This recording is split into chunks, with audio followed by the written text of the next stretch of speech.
The snow came down in a thick, relentless curtain, a true Rochester winter event. 8 inches the local weather app had declared, but the wind chill bit deep, promising temperatures that felt like a hostile warning from the very air itself. Outside, the world was a study in hushed white, every surface blanketed, every sound muffled.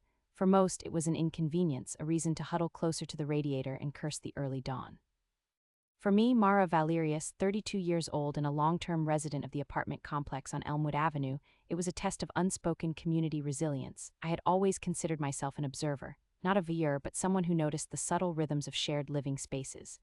The way some residents meticulously sorted their recycling, while others merely tossed it, overflowing, into the wrong bin.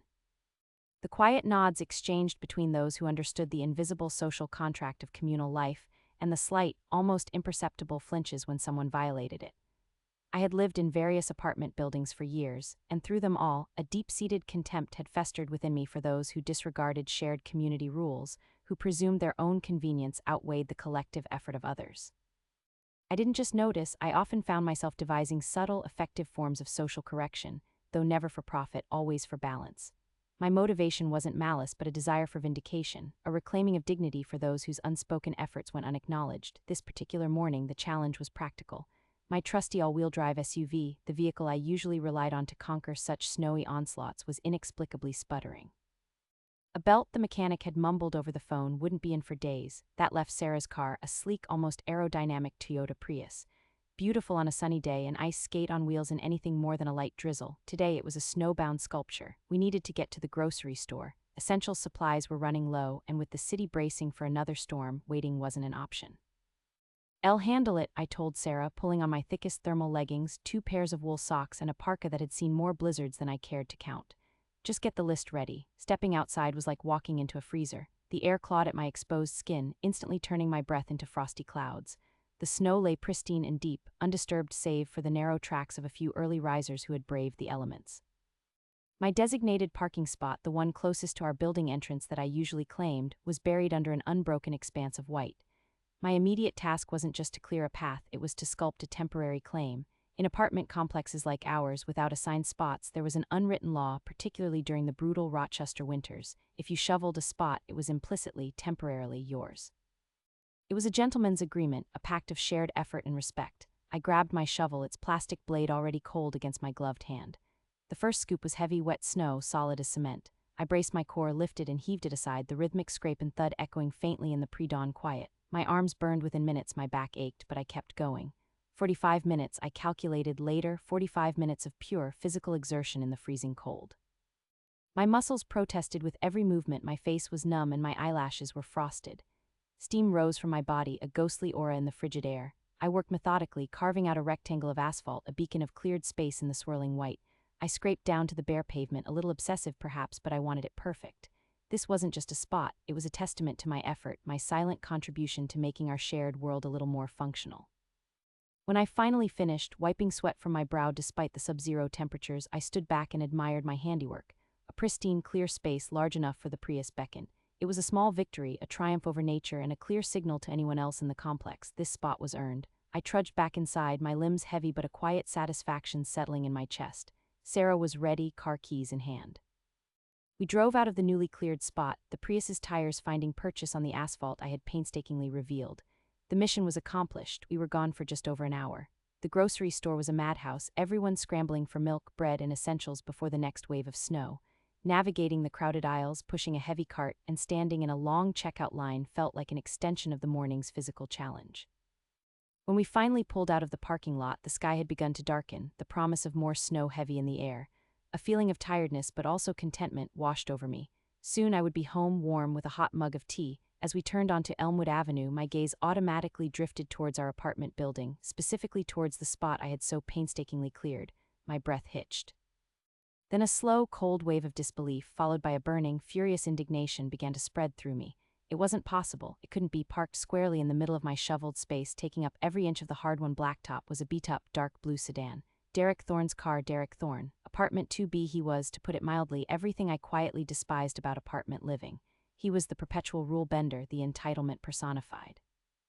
I had observed him over the months, the overflowing recycling bin that mysteriously migrated to someone else's porch on trash day, the casual double parking, the loud late-night music that vibrated through the floorboards. He was a man who lived as if the world were a personal stage and everyone else merely supporting actors. And now he had taken my spot. The one I had shoveled, the one that represented 45 minutes of aching effort, the one that by unspoken communal law was mine. My mind raced, the cold anger replacing any lingering fatigue. This wasn't just about a parking spot. This was about a blatant disregard for shared community rules for the unspoken efforts of others. This was about disrespect. My quiet disdain, usually a simmer beneath the surface, began to boil. This wasn't merely an inconvenience, it was a challenge, a declaration of war on the very principles I held dear regarding communal harmony. I could feel my motivation, that deep-seated contempt for those who flouted decency, morphing from passive observation into active intent. What would I do? The question hung heavy in the frigid air, a silent promise to myself. I knew with absolute certainty that this act would not go unanswered. For those who enjoy tales of the overlooked and the undervalued finally taking back what's theirs, subscribe to Tales of Revenge channel for new revenge stories daily. Sarah, I managed, my voice tight, park on the street for now. Sarah, sensing the shift in my demeanor, saw the car and her jaw tighten. She knew. She had witnessed my quiet observations of Derek Thorne before, the subtle expressions of annoyance I would make when he blocked the dumpster or left a trail of cigarette butts near the entrance. She didn't need me to elaborate. She simply nodded, pulled the Prius to the curb a block away, and we walked back to our building in silence. The heavy grocery bags felt heavier with the weight of my burgeoning indignation. The quiet promise I had made to myself was already taking shape in the cold, clear logic of my mind. Inside our apartment, the warmth was a stark contrast to the icy fury simmering within me. Sarah, bless her, didn't press. She unpacked the groceries while I stood at the window watching Derek's car, a dark, smug silhouette against the pristine snow. My mind, usually a quiet hum of observation, was now a buzzing hive of frantic questions. What was the right way to address this? My patience, one of my defining traits, usually led me to consider options, to weigh consequences.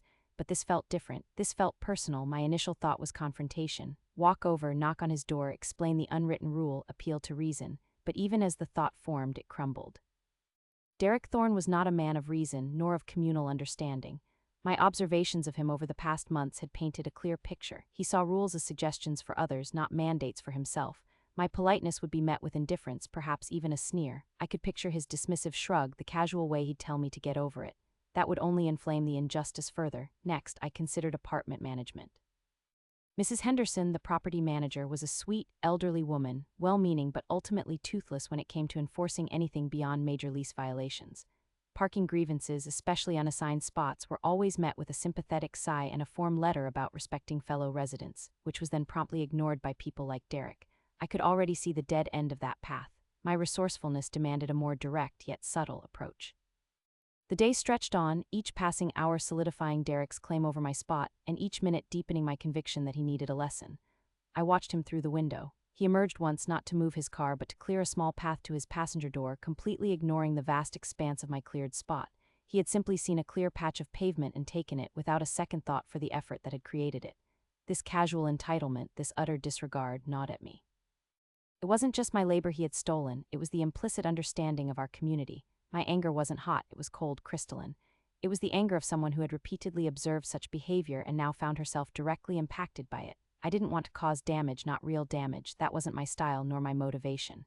My social correction was about inconvenience, about a memorable, irrefutable demonstration of consequences, subtly delivered. It needed to be proportionate to the offense, yet deeply felt by the offender. The Reddit post about the water on the windshield echoed in my mind, a fleeting thought dismissed at first, then returning with increasing clarity.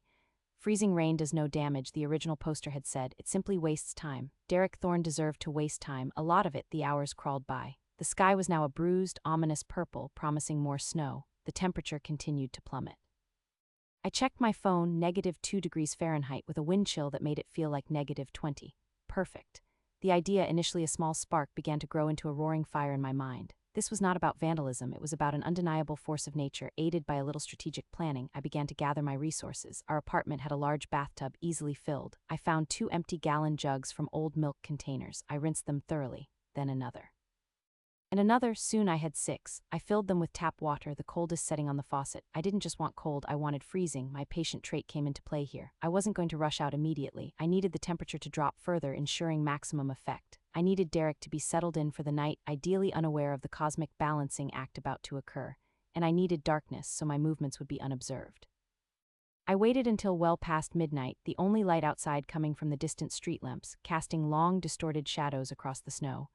The apartment complex was silent, save for the occasional creak of settling pipes or the distant hum of the building's furnace. Sarah was asleep, oblivious to the meticulous, vengeful planning happening just a few feet away. My heart was a drum in my chest, a low, steady beat that pulsed with purpose.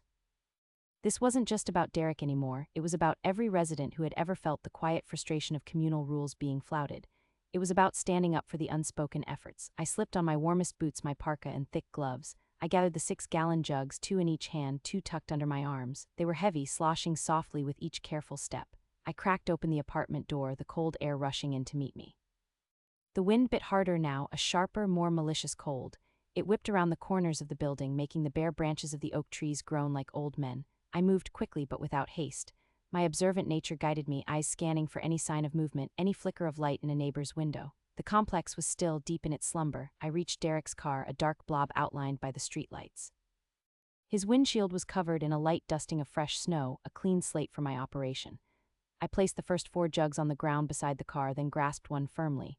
With a deep breath, I uncapped it and began to pour. The water hissed softly as it hit the freezing glass, instantly clouding and freezing into a thin, translucent layer. I could hear the faint crackle as the first few drops turned to ice, creating a jagged, uneven surface. It was a deeply satisfying sound. 1 gallon. Then another and another. The cold seeped through my gloves, numbing my fingertips, but I barely noticed. My focus was absolute. I emptied all 6 jugs, watching the layers build, creating an uneven, almost sculptural surface of ice. The light from a distant lamp fractured through the multiple layers, creating a distorted prism. 6 gallons, I thought, that's a good start. But for someone as fundamentally dismissive as Derek Thorne, it wouldn't be enough. He needed a truly comprehensive lesson. I needed to ensure this inconvenience was monumental, unforgettable. I needed more water. I returned to our apartment, moving silently, my breath fogging in the dim hallway light.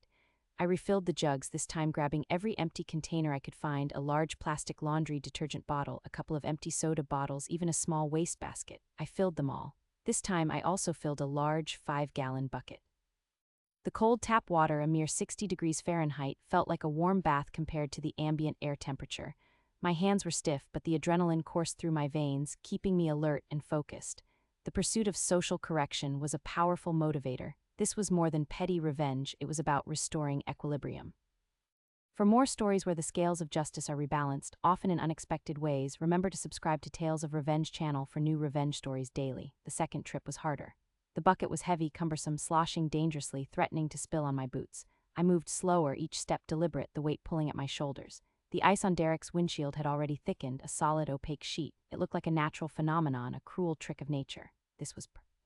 I started with the bucket, pouring its contents slowly, evenly, across the entire windshield, ensuring full coverage. The sheer volume of water created a thick, consistent layer that hardened almost instantly. Then I went back to the jugs, emptying them one by one. I paid particular attention to the windshield wipers, pouring water directly over them, encasing them in a solid block of ice, making them utterly useless. I even managed to trickle some water down the sides of the windshield, creating icy seals along the door frames. This wasn't just a layer, it was an architecture of frozen inconvenience. I must have poured close to 25 gallons of water in total. 25 gallons transformed into solid, impenetrable ice layer upon layer until Derek Thorne's car looked like it had been encased in a glacial tomb. The wind picked up, howling softly, almost as if approving of my efforts. My fingers and toes were numb, my nose was running, but a profound, chilling satisfaction settled deep in my bones. I had not just acted, I had meticulously crafted a very specific form of retribution. I retreated to the warmth of my apartment, my body aching but my spirit strangely light. I crept into bed, not even bothering to remove my layers, and drifted into a restless, expectant sleep. My dreams were a mosaic of crackling ice and satisfying silence. The next morning I woke before Sarah, the first hint of gray light filtering through our blinds. My body felt stiff and sore, a testament to my late-night endeavor, but a potent anticipation buzzed through my veins. This was the moment. I dressed quickly, grabbed a mug of hot coffee, and took up my post by the living room window, pulling the curtain back just enough to give myself an unobstructed view of Derek Thorne's car. The world outside was still and white, the temperature holding steady in the single digits, and there it was, his car, a solid, gleaming block of ice.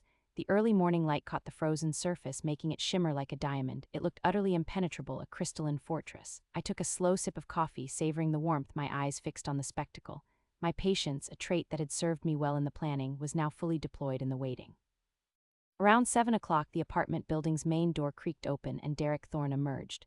He was dressed in a thick winter coat, a hat pulled low over his ears and a scarf wrapped around his neck. He carried a small gym bag, presumably on his way to work. He strode confidently towards his car, head down, probably already mentally bracing for the inevitable scraping that comes with any Rochester winter morning. He reached his driver's side door, fumbled for his keys, and then stopped. He looked up, his head tilted slightly. Then he leaned closer, peering at his windshield, his shoulders tensed. He reached out a gloved hand, perhaps expecting to brush away a light frost. His fingers met solid, unyielding ice. His initial reaction was confusion, then disbelief. He tried to open the driver's side door, pulling at the handle. It was frozen shut, sealed by the water I had so carefully trickled down the side. He tried the passenger side. Same result. His movements grew more frantic, more desperate.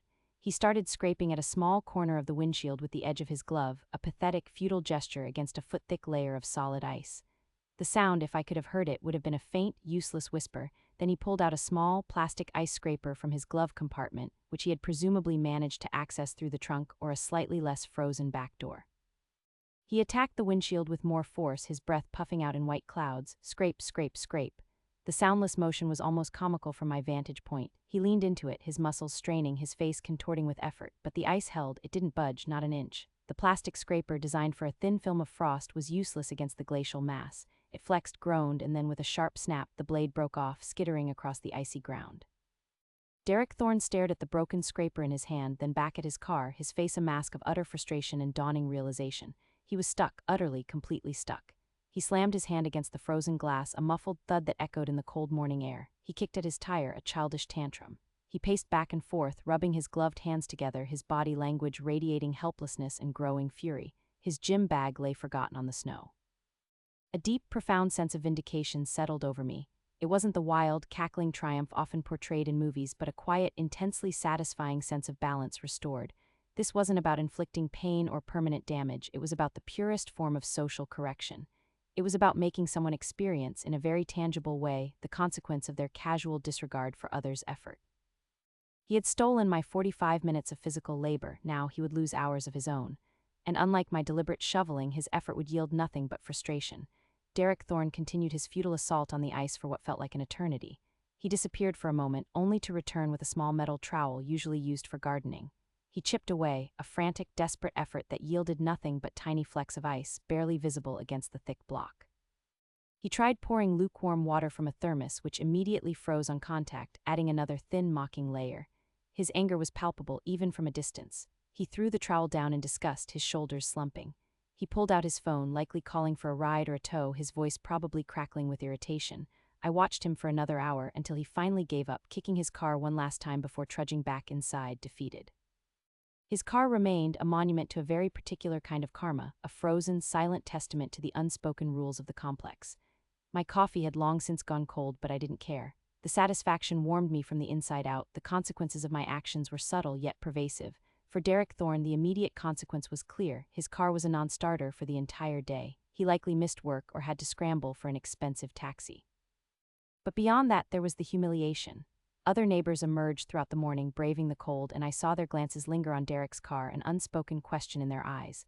Some looked puzzled, others curious, a few, I imagined, smugly amused. The incident became a quiet, unacknowledged topic of conversation. I noticed a subtle shift in parking behavior over the next few weeks. Shoveled spots, once occasionally infringed upon, were now meticulously avoided. The unwritten rule had been powerfully, definitively reinforced. As for Derek, he never confronted me. He couldn't. There was no proof, no evidence of intentional malice, just a car encased in natural ice. He probably suspected, given the timing and the nature of our prior unspoken conflict, but suspicion wasn't proof. He just had to endure the inconvenience. He had to scrape and chip for days, slowly reclaiming his vehicle, a slow, agonizing process. I often saw him out there, hunched over, his face grim. Each scrape of his pathetic tools was a tiny, invisible payoff for me. A month later, a for rent sign appeared outside apartment 2B. Derek Thorne moved out. He cited the unpredictable Rochester winters as his reason, a weak excuse I overheard him tell Mrs. Henderson, but I knew the truth. It wasn't just the ice that had driven him out, it was the message.